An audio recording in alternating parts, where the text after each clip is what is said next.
Y bueno, aunque esta semana hemos estado experimentando temperaturas más cálidas, estamos ya en la temporada de invierno y es importante tener en mente varias precauciones para evitar enfermarse en estas fechas. Para darnos unos consejos me acompaña este día Hugo López, enfermero practicante. Hugo, muchas gracias por acompañarnos esta tarde. Vamos a hablar sobre esa importancia. Ya bien, estamos en invierno, nos vamos a estar juntando con las familias, todas las festividades. ¿Cuáles son algunos consejos que nos tienes tú para evitar enfermarnos? Sí, hay muchas cosas que podemos hacer para evitar la enfermedad, pero la más mayor cosa que podemos hacer es lavarse las manos. Lavando las manos se quita todo los germen que tiene cuando anda tocando otras cosas o la cara y no la pasas para alguien más.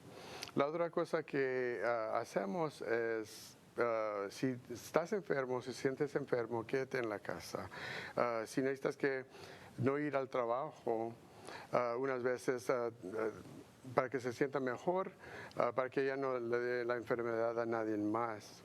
También las vacunas son bien importantes porque esto va a prevenir otras enfermedades que están prevenibles.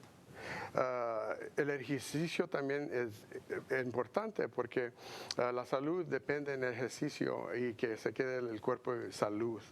Hay dos vitaminas que se puede tomar. La vitamina D es importante para los huesos, para el metabolismo y también para nomás que se sienta mejor.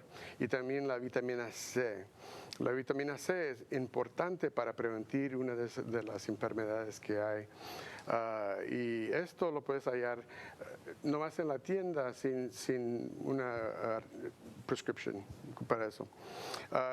También to stay hydrated. Es Mantenerse importante. hidratado, tomar bastante agua. Bastante agua, cuando menos para que no tenga sed. No tome bastante de exceso, pero sí es importante de tomar cuando necesita. También la mejor cosa que va a hacer es reducir el estrés. ¿Okay? Estar teniendo bastante estrés es malo para el corazón, para el azúcar y muchas veces te puede poner en una posición para agarrar más enfermedades. El estrés es duro para prevenir, pero es importante tener. Y la otra cosa es venir a vernos si se siente mal, porque a prevenir es mejor que cuidar la enfermedad.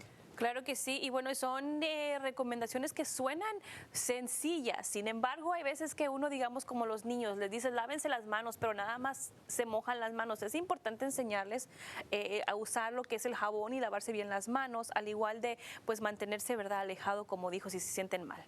Si necesita, alguien tiene alguna pregunta o para verlos, ¿dónde se pueden comunicar con ustedes o dónde están ubicados? Yo tengo mi práctica y me llamo Hugo López and Associates y estamos en 3rd Street en Suite 6 y ahí vemos pacientes con asegurancia, sin asegurancia y que necesita ayuda. Y rápidamente un teléfono. Mi teléfono es 361-257-1427. Muchas gracias, Hugo, entonces por habernos acompañado. Por supuesto tendremos esa información también en nuestras redes sociales y regresamos con más después de la pausa. No se nos vaya.